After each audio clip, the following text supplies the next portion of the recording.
Good morning, everybody. It's your favorite aspiring revolutionary here, a wandering author, reminding you that we are all the authors of our own lives. As always, my message remains the same. Spend less, live more, earn your freedom with frugality. Today I have a positively turbulent topic to discuss with you today. We are at Caney Creek Falls in Bankhead National Forest at the northwestern portion of Alabama. And with all the news about the historic inflation rates, the impending recession, and the Federal Reserve raising interest rates by 75 basis points, I think it would be rather prescient for us to discuss the Great Depression and an economic history of the United States as a whole, how we can better prepare to weather the coming storm, and what it means for the average everyday working person. So, I think it would be best for us to begin with the Great Depression itself. This was the most significant economic downturn that our nation has ever experienced. During it, wholesale prices fell by 1/3. Nearly 1/5 of working-class people were unable to maintain a job, and working families suffered across the nation. So, this is a rather broad topic, and we will be discussing it over the coming weeks.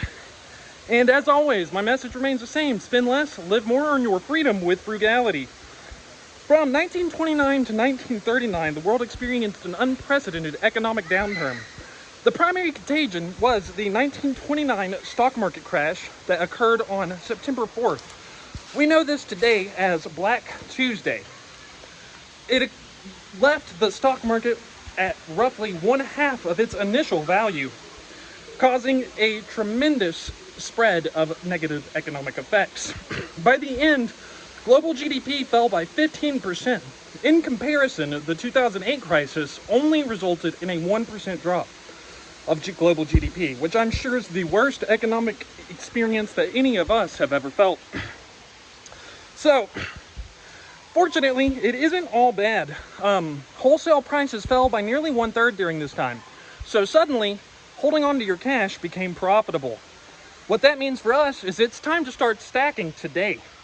With today's official interest rates nearing 10% and a pain that we all feel at the pumps, it's time for us to start preparing sooner rather than later. And fortunately, it wasn't all bad during the Great Depression.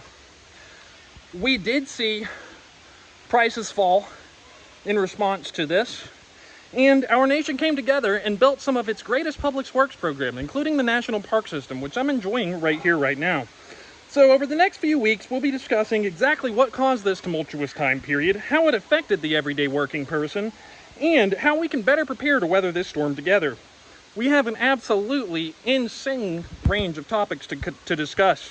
From the gold standard to historic inequality, how a shrinking monetary supply exacerbated the problem, how tariffs influenced the government and it made the problem worse as well, and viewpoints from Keynesian economics, Milton Friedman, and the Austrian School of Economics.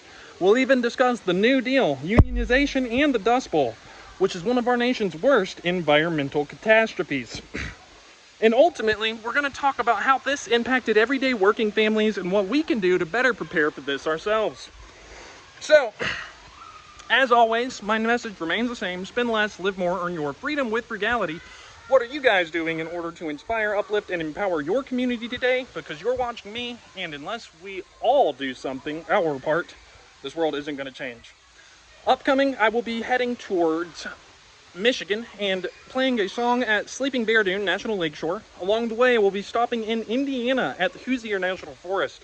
After Michigan, we will work our way through Minnesota, down through Iowa and Louisiana, and eventually end up in Mississippi to hang out at the Neshoba County Fair, which is an amazing community event. Along the way, we're going to talk about all of these topics, including the history of wealth and power, how we can all respond and empower our own selves as well as the people around us. Until then, y'all have a good day now.